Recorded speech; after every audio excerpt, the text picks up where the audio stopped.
my mistake was staying in a marriage that when it had outlived its purpose and the marriage was being violent. And yeah, so I ended up having a deaf ear. A deaf ear? Yeah. So what 5% hearing is gone here. Yeah. He hit you that hard? Yes. That I think that was the motivator. I was the one who was like, one of these days I will die. I will die and I don't want to die.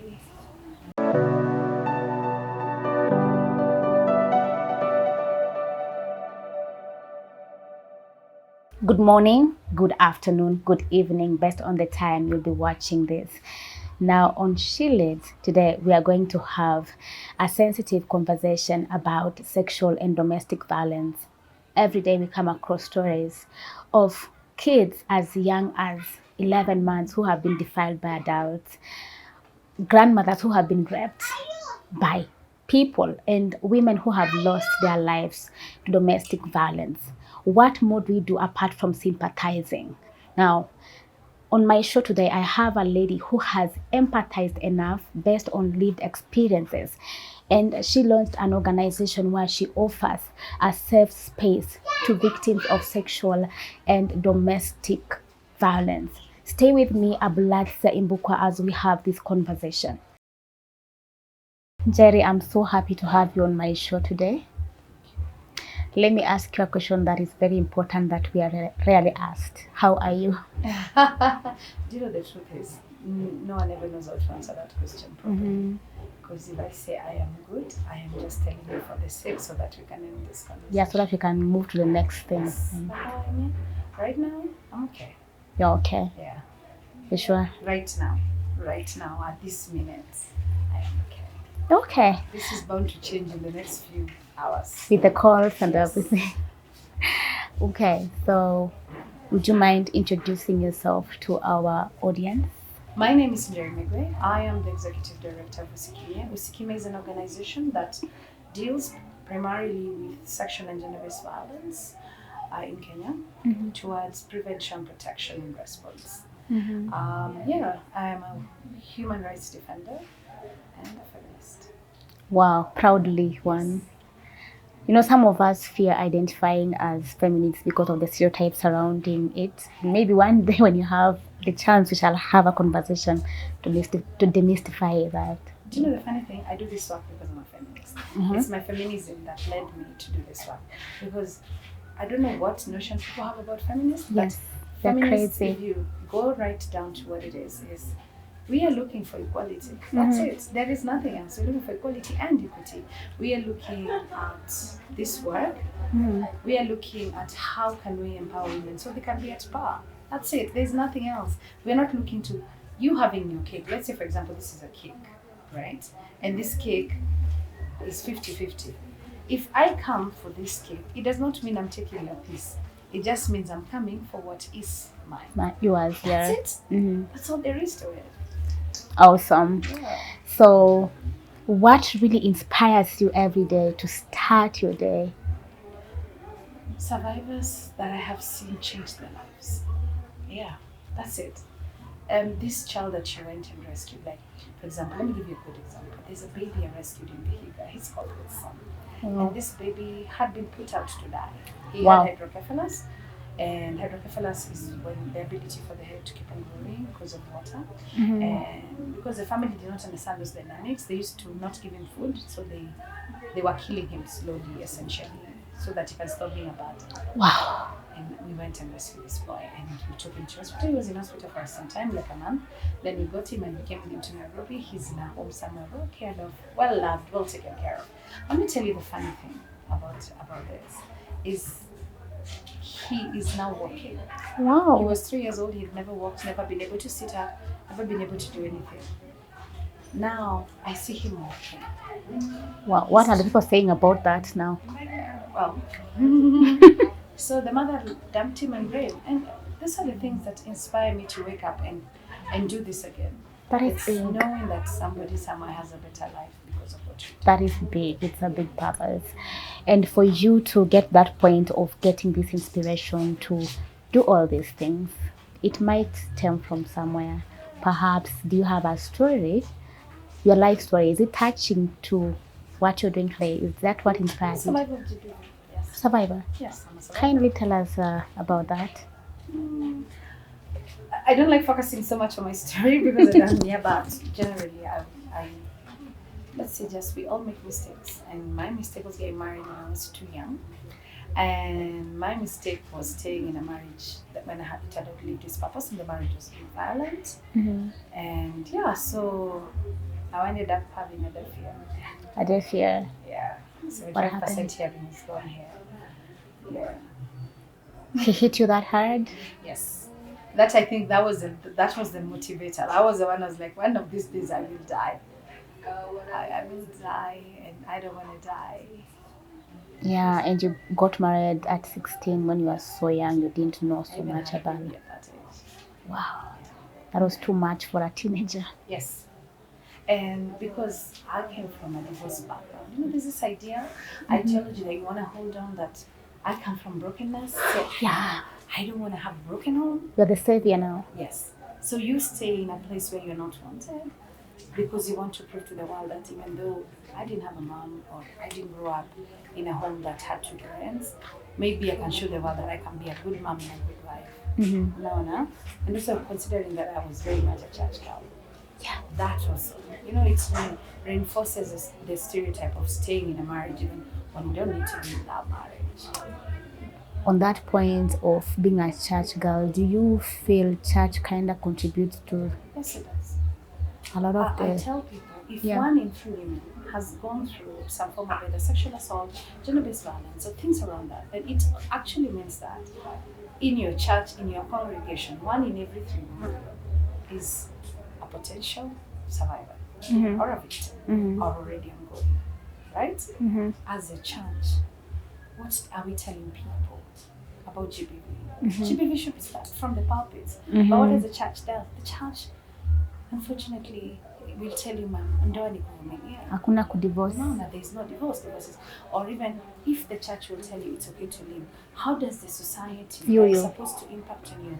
Your fellow churchgoers, how do they look at you? Yeah. And they're like, Usikai. You're a failure. You're a failure. You start looking at this You're a person bad who just got a example. divorce, as somebody now who maybe is somebody you're competing with. I don't understand. Yeah. There is so much negativity surrounding being divorced, surrounding being unhappy, and the fact that as a society, not just the church, but even as a society, we frown upon single mothers, we frown upon divorced women, even widows. They all get castigated, stigmatized, and all these things. So all these things do not give an enabling environment on which we can thrive outside of marriage. Sadly. You left at 31, right? Let's talk about the 31-year-old Njeri. What was going through your mind at that time? You have been hit, you have left with 1 deaf ear. I knew nothing. I realize now that I knew nothing. 1, I had lived such a sheltered life. Just imagine, you met this man when you're in high school, you got married to him, he had that kind of wealth that enabled you not to really interact with the world. Karua was your neighbor, Martha Karua. Yes, she was. And hey, you come to a world that I think the first thing for me that was very shocking, first of all, was taking my tattoos. I remember when it was my turn to have my daughter, and I put her in a matatu, and she was so shocked. She was asking why there are people in our car, and it was a very strange world for us to just even learn how to navigate. So for me, it was literally a very different one because I worked with my husband. My whole life was centered around being together. So here I was single, trying to navigate this life. It was really hard. It was really hard. I got conned. I got into a lot of. And there are women who are stuck in that environment of kuvumiliana, and they're facing so much abuse. I hope they'll get the courage to get out one day. The courage to live. I tell people, the courage to live comes from the person. But you as the person's friends, the people who are surrounding this person, that this person is going through abuse, your work is to encourage. Your work is to ensure that you speak life into them. Most of us are like, Judy alikataa kutoka. And then we castigate. It's her problem. Yeah. In fact, let me tell you, living It's not easy. It's not easy. I can tell you, I've left many times. Gone, gotten a house, left, like started over. 2 days later, he would come and speak to me, and I would go back. You go back. Because I had this idea of what marriage looks like.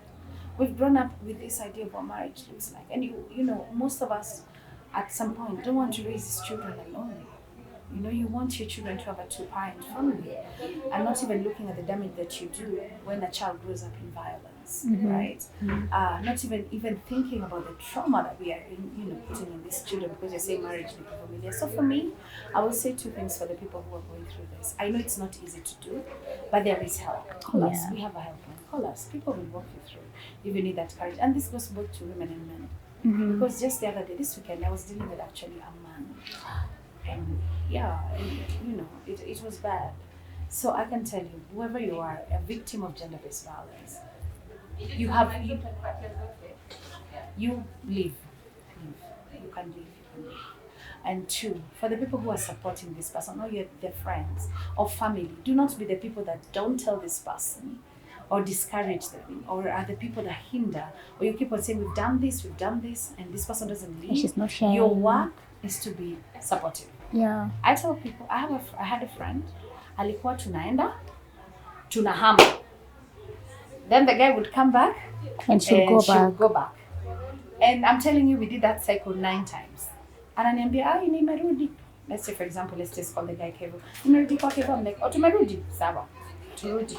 So we go back. Because you're my friend. Yeah, whether you're in a bad her. relationship, I'm like, I'll support you. I imagine it's okay. This is where you want to be. It's all right. So you stay. And then the day she actually got firmed up the resolve to leave, and she left, and now she has completely left, I'm still her friend. Because at the end of the day, I was her friend through it all. Yes, and that is the most important thing to do.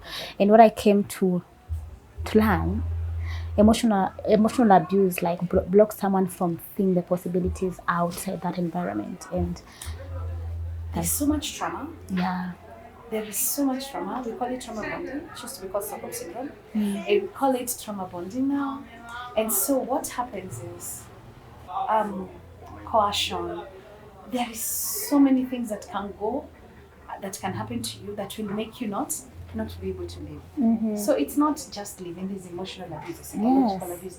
There is financial abuse and financial control. People just think of domestic abuse or GBV as domestic abuse. It's physical. There's so many things. Yeah.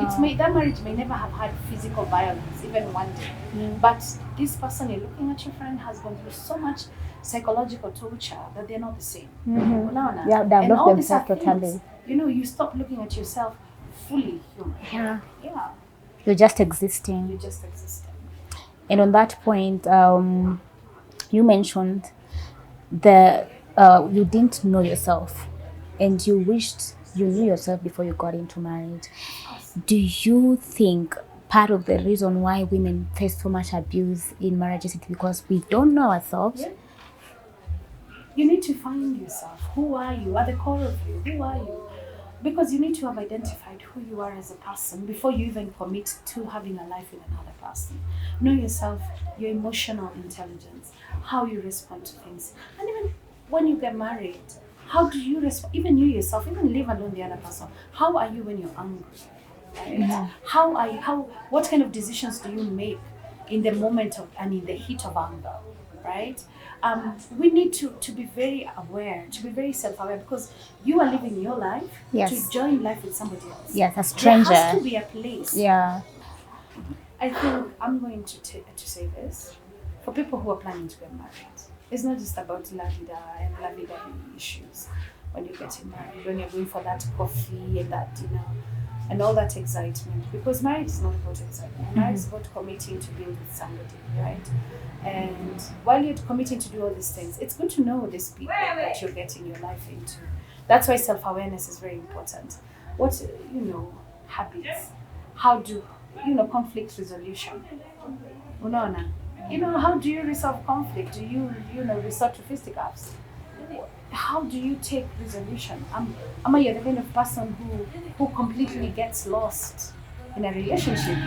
The way you meet friends who When they're in a relationship, you don't even see them again. They disappear. Exactly. So all these are things. That's what I'm saying. You need to be self-aware.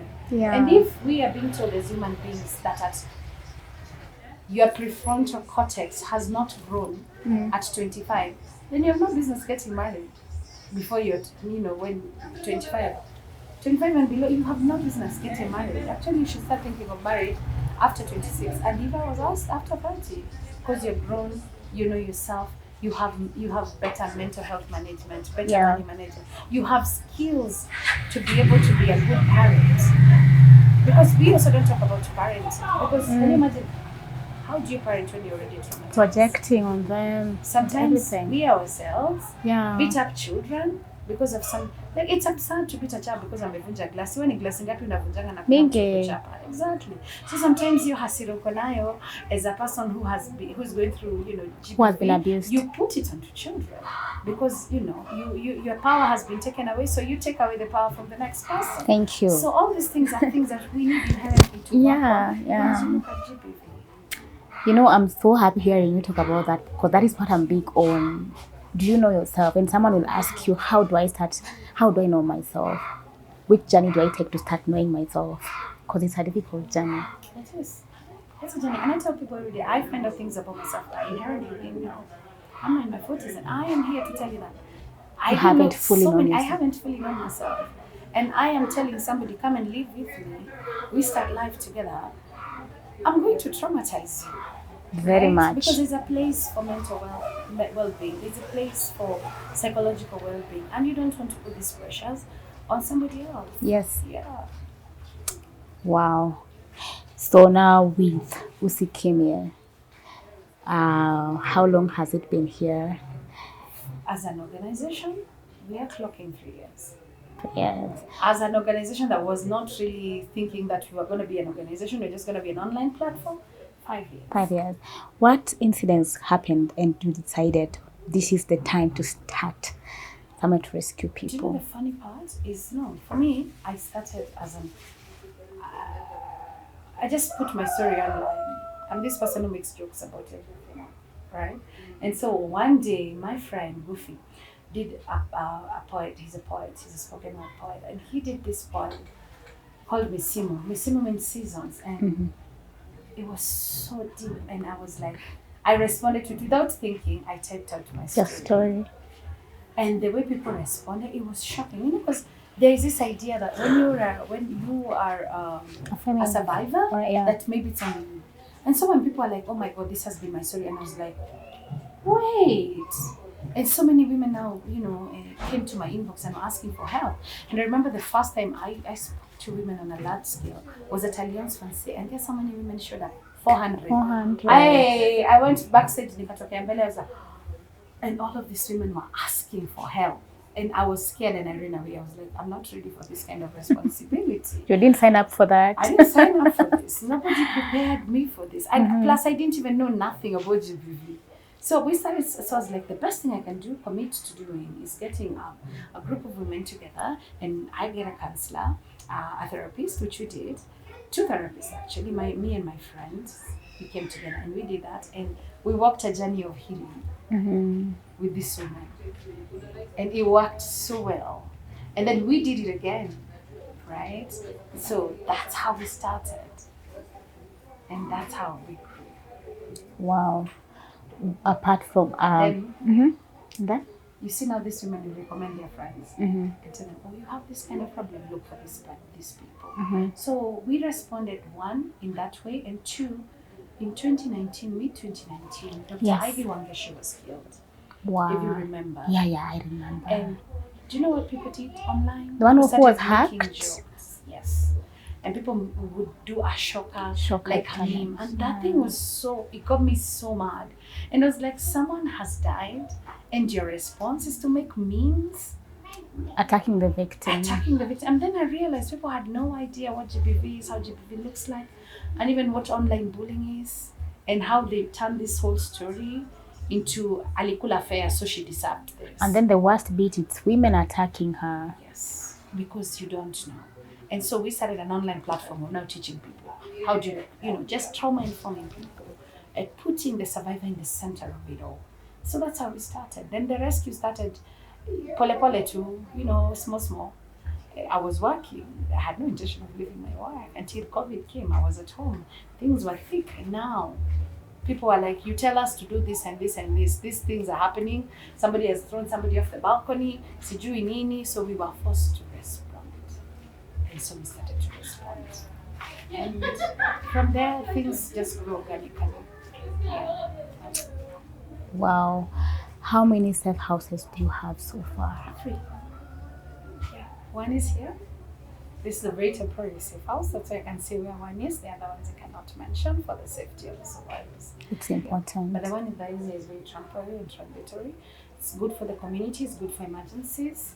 Like if somebody walks in here and doesn't walk out, nobody would know, right? Because we've seen a lot of people coming in and leaving. Yeah. How many victims have you rescued so far? We have kids, like we find 11 Our months safe old. house has housed over 500 women and children.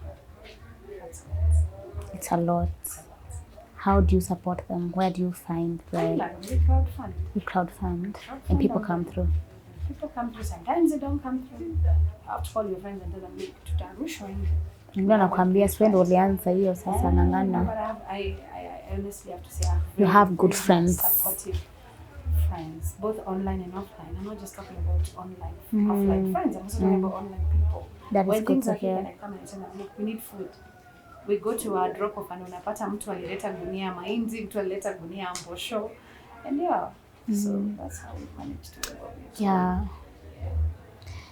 Your work is actually very sensitive.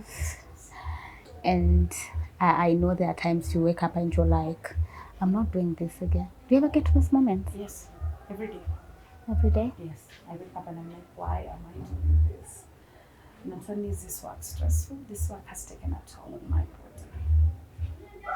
But I will still do it, and I will continue to do it. Because it's your purpose. Yes, because there's purpose in this, and knowing that this work is creating change that is needed in this country. I think that's the reason I do it. Do you perhaps feel like God allowed you to go through that problematic marriage for a time such as this? Honestly, I still had compassion and empathy. I wish I did not have to go through it for me to develop this. But the one thing I can say is that because of what I went through, I'm able to put myself in the shoes of the other survivors. But I wish I did not have to go through it. Nobody deserves to go through this. What do you think? What thing do you know now that you wish you knew before? Hey, that I should not have gotten married at that age. That I should have just taken my time, even if I had gotten pregnant and did all those things. There was time for me to grow. There was time for me to be the person that I am today. Yeah, I think I would still have met this woman, but just not at that point. Yeah. There is time for everything. There is now. Very true. Very true. Marriage is something that is maybe a lifetime commitment. Yes. There is time. Yes. There is time to get to know yourself, to experience life, to know everything that you need to know before you settle down. And it's not something to gamble with. No, marriage is not a gamble. No, it's something that needs a lot of commitment and a lot of work in it. So, would I get married again? No. You wouldn't? No. That is a chapter that I finished. My marriage is to Usikimye now. That's great. As I said, this work is sensitive. And you need things that keep you sane, right? So what do you do to remain sane? I do a lot of therapy. Let me tell you, the things you see are grotesque. So therapy is important. I play games. I bond with my kids. How old are they now? Oh, they're big. I have big kids. I'm really proud of them. I think one cleared university. The one I got when I was a baby myself. Yeah, the other one is just finished Form 4. Wow. I know, right? Those are blessings, Yes, man. they are. Are blessings. Okay. So yeah, I'm glad you gave us this opportunity to have this conversation. And women, especially women, and men equally, they're going to learn a lot. Awesome. Now I want to talk to that woman out there who has gone through the abuse and they're stuck in that situation because based on what happens every day, some don't have the freedom to talk about it and they're locked in that space. Talk to that person. I was you one day. I was you. And let me tell you, your story has power. The power of your story is by telling it. It's not by keeping quiet. That's why we're called Usikimye. And I know sometimes you feel like nobody will understand you, nobody sees you. You've been beaten down, you've been trodden, and you feel like this is it, this is the end for me, or maybe this is how my life looks like. Your life doesn't have to look like that. We have a counseling line, a helpline really, 0800 000 999. It's anonymous. We will keep your name anonymous. That line is manned by therapists. They will talk to you, they will walk with you, they will give you maybe the counsel that you need. Because this journey is not easy.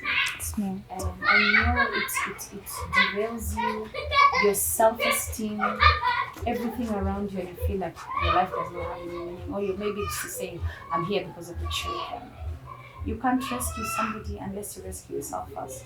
In a plane, when there's an emergency, when the oxygen mask comes out, they say even if you're holding a baby, you first put the oxygen mask on yourself before you do it for your child. So if you're whole, you can be a whole parent. But you can't be broken and think that you can parent correctly. So look out for yourself. We are here, receive strength, talk to us. Beautiful. Now that you mentioned the what is it called? The helpline. The helpline. We walked in here and you kept receiving calls. Is there a day that you don't receive calls? What? Never. My phone goes on and on and on and on. And we have a helpline. So the helpline is separate from my line. But my line still keeps on going. Your greatest fear? It's letting people down. Yeah, it's not being able to reach out to somebody when they need help. Njeri, thank you so much. For someone to do what you're doing, they must have a very big heart. A very big heart. Do you know, you're the definition of Christ-like, like the Christians we yearn to see and we don't see because we're locked in that space of being very righteous. I tell people this. God is love. Yes. That's it. That's all people need. If you just spread a little love and a little kindness, love is kindness. It is. If you love people, then it doesn't become hard. That's all.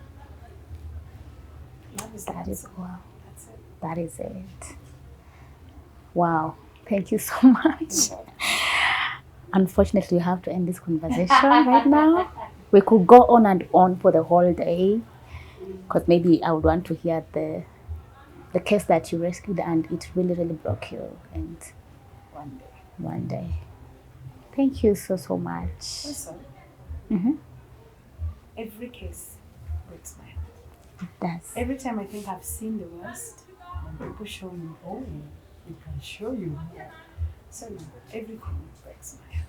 Do you feel the world is evil? No, actually I think everybody has a capacity to do evil.